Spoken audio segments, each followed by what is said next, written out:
শিহাব ভাইয়ের জন্য এত হাজার হাজার মানুষ কেন, কিসের জন্য? শিহাব ভাই তো একটা মানুষ, ও তো জিন নয়, ও তো ফেরেশতা নয়, ও তো আপনার আমার মতো একটা মানুষ। তাকে দেখার জন্য এত হাজার হাজার ছেলে মেয়ে কেন? এই মাজমপুর মেলায় যেখানে হতো সেই জায়গায় জলসায় হাজির হয়েছে কিসের জন্য? আজকে যত ছেলে মেয়েরা এখানে এসেছে শিহাব ভাইয়ের মহাব্বতে কেউ আসেনি, শিহাব ভাইয়ের ভালোবাসায় কেউ আসেনি। আজকে হাজার হাজার ছেলে মেয়েরা এখানে হাজির হয়েছে আল্লাহর বাইতুল্লাহ কাবা শরীফের ভালোবাসায়, আমার নবীর ভালোবাসায় তারা এসেছে। আগে কাবা শরীফ, তারপরে মদিনা শরীফকে ভালোবেসে তারপরে শিহাব ভাইকে ভালোবেসেছে। কারণ এই মানুষটা কুস্তার তাকদীর কত ভালো যে আমরা পয়সা থাকতো মক্কা শরীফ মদিনা শরীফে যেতে পারিনি, আমরা বখিল কিছু আছি। অনেকে বলে ছেলের বিয়ে দিয়ে যাব, মেয়ের বিয়ে দিয়ে যাব, তারা যেন মনে করে আমরা কত বছর বাঁচবো সেইটা আমরা সার্টিফিকেট পেয়ে গেছি। আজকে যে শিহাব ভাই পায়ে হেঁটে আল্লাহর বাইতুল্লাহ কাবা শরীফে গেছেন, মদিনা শরীফে রাসূলের রওজা মুবারক শরীফ জিয়ারত করেছেন, সেই নবী সেই কাবাকে ভালোবেসে আজকে এখানে এসেছে। এসে কি বলছে সবাই? শিহাব ভাই ধন্য, শিহাব ভাই ধন্য, শিহাব ভাই ধন্য। আমার বক্তব্যের দ্বারাই কি বলতে চাই যে বুঝার চেষ্টা করবেন। শিহাব ভাই কিন্তু এখানে বক্তব্য দিয়েছে, আপনার বক্তব্য শুনেছেন। শিহাব ভাইয়ের বক্তব্যের মাঝ থেকে কি পেলেন আপনারা? কি পেয়েছি আমরা? শিহাব ভাই যত বক্তব্য দিয়েছেন সবচেয়ে মূল্যবান বক্তব্য যেটা হচ্ছে নামাজের কথা বলেছেন। শিহাব ভাই কি বললেন? আমি পায়ে হেঁটে হজ করতে গেছি, আমি পায়ে হেঁটে হজ করতে গেছি বলে আমি জান্নাতি, এটা আমি শিহাব বলতে পারবো না। বাস্তবে তাই।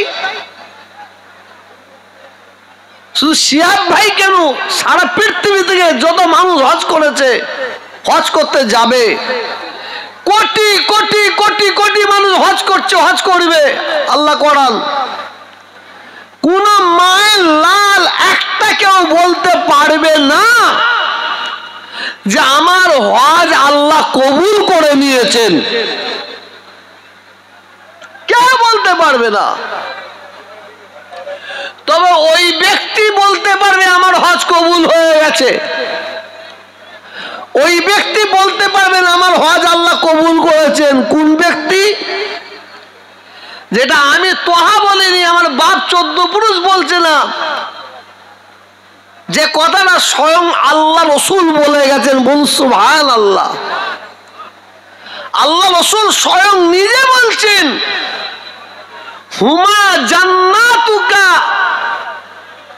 ওয়া নারুকা।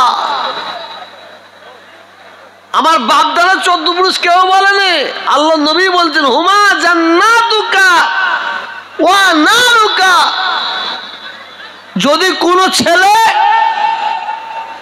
মহাব্বতের সঙ্গে ভালোবাসার সঙ্গে মায়ের মুখের দিকে তাকায়, মাকে ভালোবাসে, বাপকে ভালোবাসে, মাকে মহাব্বত করে, বাপকে মহাব্বত করে, সেই মহাব্বত সেই ভালোবাসা চোখ দিয়ে মা বাবের মুখের দিকে একবার তাকাবে, আল্লাহ রসুল বলছেন ওই ছেলেটাকে আল্লাহ তাআলা হজের সব দান করবে, এবং সুবহানাল্লাহ। একটা সাহাবারা বললেন, ইয়া রাসূলুল্লাহ, ইয়া হাবিবাল্লাহ, হুজুর, যদি কোনো ছেলে মা কিংবা বাপ, মা বাবের মুখের দিকে প্রতিদিন 100 বার মহাব্বতের সঙ্গে তাকায়, আল্লাহ রাসূল বললেন ওই ছেলেটাকে আল্লাহ 100টা মকবুলিয়াতি হজের সওয়াব দান করবেন। মকবুলিয়াতি মানে কি? যে হজ আল্লাহ কবুল করে নিয়েছেন। শিহাব ভাই কিন্তু একটা কথা বলেছেন, আপনারা মনোযোগ দিয়ে শুনেছেন কিনা জানি না। উনি বললেন কি, হজ হচ্ছে ফরজ ধনী লোকের জন্য, নামাজ হচ্ছে ফরজ। যদি কেউ নামাজ, ফরজ নামাজ ছেড়ে দিয়ে সে যদি ফরজ রোজা হজ করতে যায়, তার হজ কবুল হবে কি না হবে তিনি বলতে পারবেন না। আমরা শবে বারাতে একদল মানুষ, একদল ইয়াং ছেলেরা কি করি, আমরা কর্মস্থলে কর্মস্থলে করে জিয়ারত করি, মসজিদে মসজিদে গিয়ে নামাজ পড়ি। শবে বারাতের নামাজ হচ্ছে নফল নামাজ, নফল নামাজ। এবছরে ফুরফুরা শরীফে, এবছরের কথা বলছি, 1 লক্ষেরও বেশি লোক গেছে শবে বারাতের রাত্রে, 1 লক্ষেরও বেশি বলছে। আমি জিয়ারত করতে গেছে আর মসজিদে নামাজ পড়ছে। কিন্তু ফজরের সময় কি দেখলাম,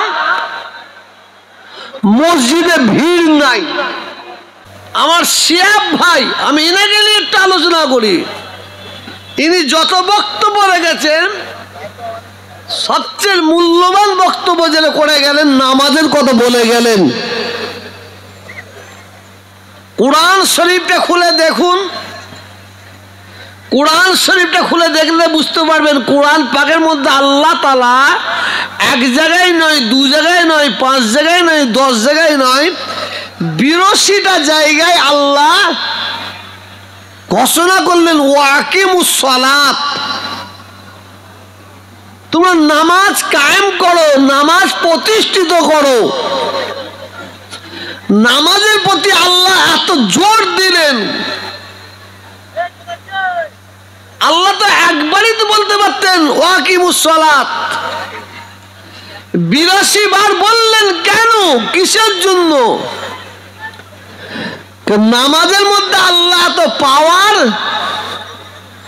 নামাজের মধ্যে আল্লাহ এত ক্ষমতা, এত শক্তি, এত মেডিসিন আল্লাহ ঢেলে দিয়েছেন।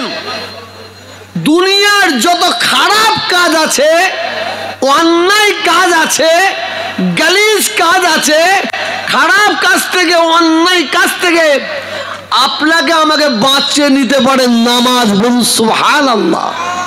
নামাজ। আমি বেশি লম্বা চড়া করছি, এখনই শেষ করব।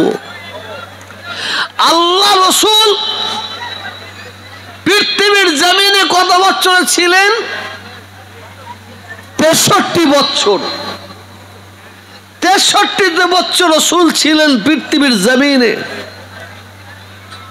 63 বছর পরে রাসূল যেদিন দুনিয়া থেকে বিদায় নিয়ে চলে যাবেন, শেষ নিঃশ্বাস ত্যাগ করবেন, রাসূলের রূহ মুবারক হযরতে আজরাইল সালাতু ওয়াস সালাম কবজ করে নিয়ে চলে যাবেন।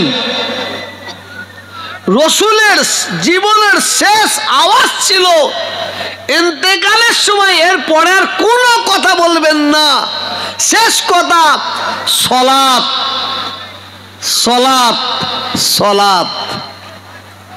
অতএব শুধু নিজে নামাজ পড়লে হবে না, ইয়া আইয়ুহাল্লাযীনা আমানু কু আনফুসাকুম ওয়া আহলিকুম নারা। আল্লাহ বলছে তুমি নিজে নামাজ পড়ো, তুমি নিজে হিদায়াত হও,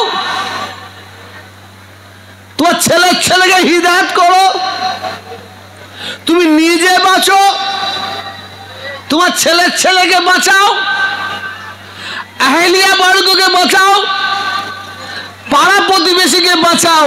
আল্লাহ কোথা থেকে বাঁচাবো?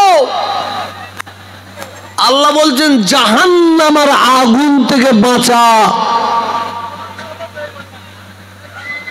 আজকে এত সুন্দর জলসা, লক্ষ লক্ষ টাকা খরচা করে এই জলসার আয়োজন। এই জলসায় 3 প্রকারের মানুষ আছে, 3 প্রকার। এক প্রকারের মানুষ আছে কেমন সাজানো হচ্ছে একটু দেখবো, আর এক প্রকারের মানুষ আসছে কোথায় মেয়েরা ঘুরছে, মেয়ে ছেলেরা কোথায় ঘুরছে সেই জায়গায় একটু যে ঘাই মারবো।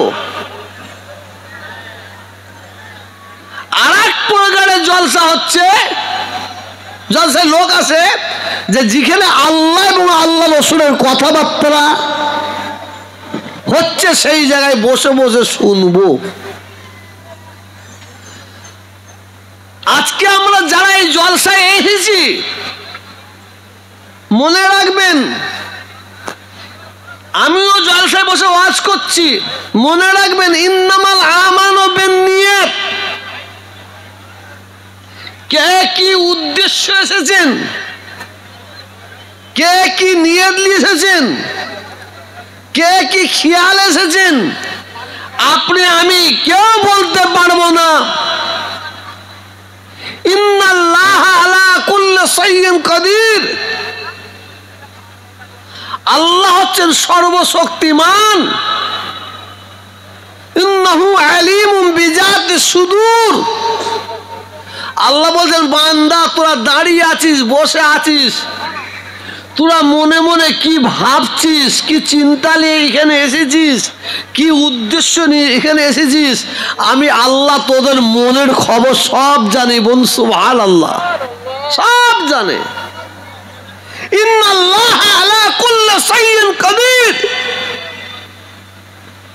ইন্নাহু আলিমুম বিজাতিস সুদূর। আল্লাহ সর্বশক্তিমান, আল্লাহ সকলের মনের খবর জানেন। আজকে সুদূর এই বাংলা থেকে সারা পৃথিবীর দিকে লক্ষ্য করুন, শিক্ষিত জ্ঞানীগুণী ভাইয়েরা যারা আছেন, সারা পৃথিবীতে মুসলমান মার খাচ্ছে, লাঞ্ছিত হচ্ছে, বঞ্চিত হচ্ছে, পদধূলিত হচ্ছে। স্বামী স্ত্রী একটা ঘরে শুয়েছে, মুসুরি খাটিয়ে শুয়ে আছে, মুসুরি খাটিয়ে শুয়ে আছে। হঠাৎ বউয়ের ঘুম ভেঙে গেছে, বউ ঘুম থেকে উঠে দেখে ওই দিওয়ালে পাঁচিলের ওপরে একটা চোর বসে আছে।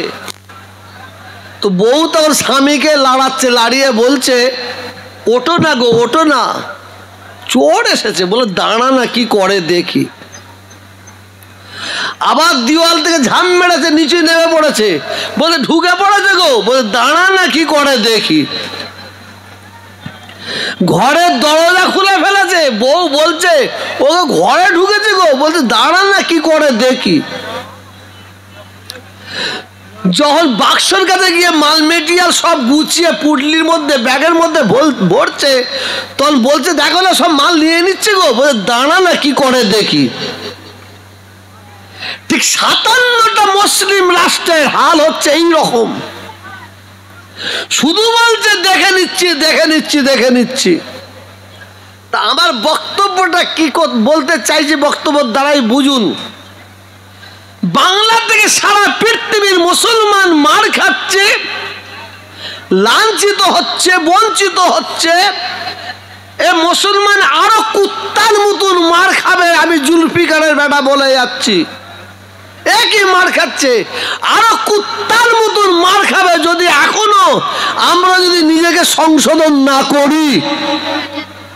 সারা পৃথিবীর মুসলমান মার খাচ্ছে, তার দ্বিতীয় কোনো কারণ নেই, একটাই কারণ, আমরা আল্লাহ ভুলা হয়ে যাচ্ছি, নবী ভুলা হয়ে যাচ্ছি। আমরা নামাজ থেকে বিরত, রোজা থেকে বিরত। এই যে রোজা আসছে, কত লোকের যে পেটে রোগ ঢুকবে আল্লাহ পাকই জানে, শুধু গ্যাস গ্যাস গ্যাস, শুধু গ্যাস। কিরে খাসনি, কিরে রোজা রাখিসনি কেন? পেট ঠুকে দেখাচ্ছে, বলে কি হয়েছে? বলে গ্যাস। পকেটে হাত ভরে দিয়েছে, হাত ভরে দিয়ে গোটা চারেক বিস্কুট বের করে দেখাচ্ছে, বলে কি বিস্কুট দেখাচ্ছিস কেন? বলে ডাক্তার বলেছে পেট না খালি যায়, পেট খালি গেলে আলসার হয়ে যাবে, ওই নিয়ে বেড়াচ্ছি। আল্লাহ আমাদের সবাইকে হিফাজত করে, বলুন আমিন। এই আজকে যে খালেক ভাইরা এই যে মেলাকে সরিয়ে দিয়ে আজকে এই জালসা করেছেন, খালেক ভাইরা সব বসে আছেন, এই মেলাকে সরিয়ে দিবার মেন যিনি উদ্যোক্তা, তার নামটা আপনাদের কারো জানা আছে? জানা আছে আপনাদের? হাঁকি না বলবেন তো? তার নাম হচ্ছে তোহা সিদ্দিকী। খালেক ভাই ভুল বলছি না ঠিক বলছে? খালেক ভাই এই মেলাকে সরিয়ে দিয়া, এই মেলাকে বন্ধ করে দেওয়ার জন্য মেন যে উদ্যোক্তা নিয়েছে তার নাম হচ্ছে, জোরে বলুন, তোহা সিদ্দিকী। আমি খালেক ভাইদের বলেছি না বলেছি, তোমাদের পায়ে ধরে বলছে এটা বন্ধ করো, বলিনি? হ্যাঁ বলো তো, এটা বন্ধ করো।